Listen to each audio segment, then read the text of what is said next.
plant sits in an underground bunker at the end of this valley. What's your read, Captain? B-2. One growler. 3, 2, 1. Fight off.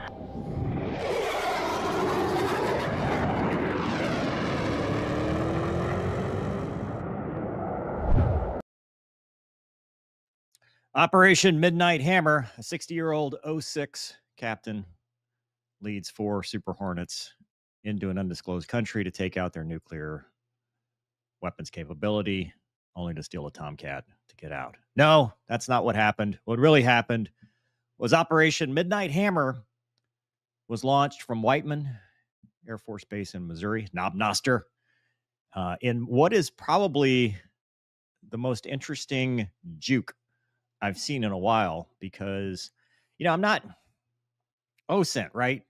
People are watching Flight Aware, Flight Radar all the time, and if you pay attention on X, they'll give away troop movements and stuff like that. I mean, imagine that in World War II. How would that have played out? But we did a juke. We sent a whole bunch of B-2s west, and then under the cover of darkness and not talking to anybody, the B-2s went east and launched a mission that's the second longest in history since 2001, shortly after 9/11. Thanks to tankers, nobody kicks ass without tanker gas.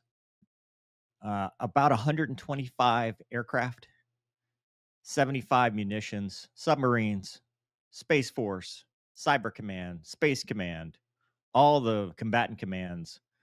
A joint effort with 4th and 5th gen fighters. They dropped the GBU-57. I believe that's the first time for it to be used in hostile operations, and took out 3 of Iran's nuclear facilities. The battle damage assessment is still ongoing. Initial reports are that they were pretty much destroyed. So the B-2s took off, and I think there were like 6 to 9 of them. There were quite a few, because obviously you have the primary aircraft that are doing the strike, and then spares, because you want spares just in case something goes wrong. They were fueled several times on the way there. Then they linked up with 4th and 5th gen assets as their offensive counter-air, suppression of enemy air defense, SEED, and D, destruction of enemy air defense. Chairman and Joint Chiefs of Staff General Raisin Kane gave a briefing this morning with Secretary of Defense Pete Hegseth, and basically they talked about kind of how it went down without giving away, obviously, classified capabilities. And I'm not going to do that either, because I don't want to go to jail. But it wasn't just lone B-2s that went in undetected, dropped their bombs, and went back, although it sounds like that might have been the case. Remember, the Israelis have been hammering the Iranian air defense for quite some time. And we talked about this on the Mover and Gonki show, and we'll talk about it tomorrow night as well. They have been operating basically uncontested in Iranian airspace. I mean, there have been drones just flying over Tehran. So it's a very soft target.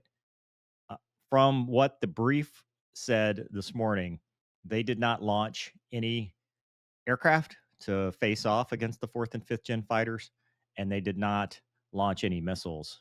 But the escorts, so probably consisting of F-22s, F-35s, and then for the 4th gen side, probably some Growlers, and maybe, you know, Strike Eagles or even Vipers. They went out first and preemptively targeted surface-to-air missile sites and kept them from striking. They were also there to meet any airborne threats that might appear, which none did, because either most of Iranians' air defense is, well, destroyed, or they knew better, or they just had no idea.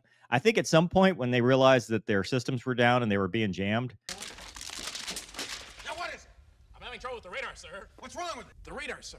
It appears to be jammed. That, yeah, it's probably not good for us. But did they know where to go and intercept and meet? No. I think people misunderstand American military capabilities. We train heavily in this. Red flag, we do this a lot. We're terrible at nation building. We're terrible at regime changes. We're terrible at long, prolonged conflicts. But there is no greater military in the world to take down any country, anywhere, anytime, immediately. People always say, well, Afghanistan and Vietnam. That's because we didn't win the political war. We don't have the political will. We don't understand what our objectives are long term. Militarily, we don't lose.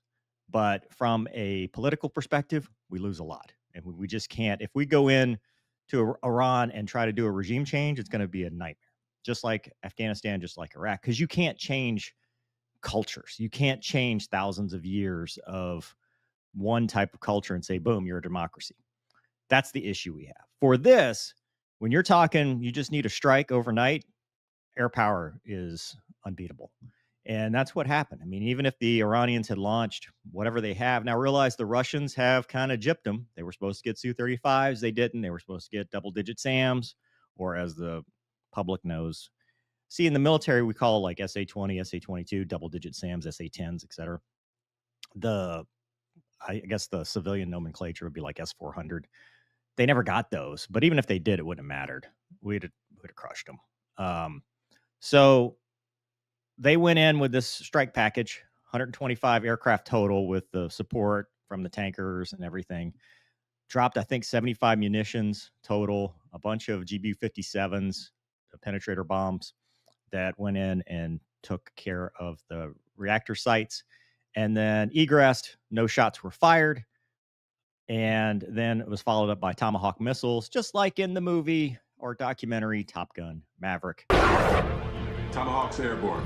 No turning back now. Would you want them flying over your noggin like that? They kept the element of surprise, egressed, and were safe. This is something I've seen practiced a lot because I was an adversary pilot and I was that lone T-38 trying to shoot down the B-2 that was being escorted. And you can't. It just doesn't happen. That's just not the way it works. So it's good to see the system work. For the B-2 pilots, probably bomb on coordinate. So they just fly straight and level, go to the pre-planned point, hit the pickle button, bomb comes off, or doors open, bombs come off, and they do their thing. And doors close, they go back home. And 40 hours in that airplane just does not sound fun to me. That's good luck. It sounds like better you than me. But heroes all around. Glad that it worked. Glad to see. And I think people don't understand, which is rightly so, because it's classified and we're not going to talk about specifics, but Cyber Command, you know, what those guys and gals are able to do, Space Command. I mean, it doesn't happen by just one player. It's a team effort, and everybody played their part and executed flawlessly. And I think from a psychological perspective, as the Secretary of Defense talked about, it's going to play a role on both the Iranian government to say, hey, we did this, you couldn't do anything about it. Let's not escalate this further.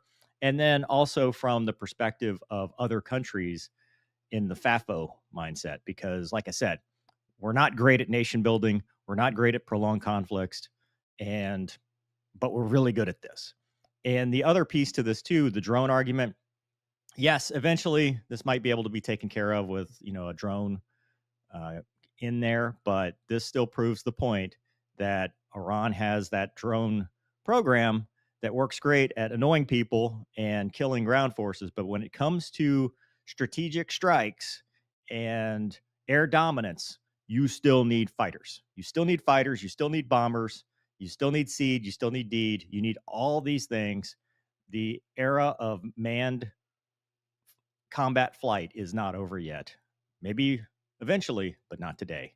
So it's not obsolete. I'm sure the F-35 played a big role of that. It's a great aircraft, not the best looking. She's a big girl, but highly capable in what happened here. F-22, highly capable in what happened here. If the Growler was involved, highly capable what happened here. I don't know the composition of the strike package other than 4th and 5th gen. So we're just taking guesses at this point, but interesting stuff. A lot of stuff happening here in the world. I wonder, what I worry about Iran is a state sponsor of terrorism, and I worry about retaliation through terrorism. And that just shows you their nefarious intent, right? They're not going to go 1v1. They're going to do more terror attacks, attack civilian ships, non-military targets, because that's what they do. So, but let me know in the comments what you think. I'm sure it's going to be hotly contested in the comment section with lots of trolls. So I look forward to reading them. Thanks for watching. See you next time.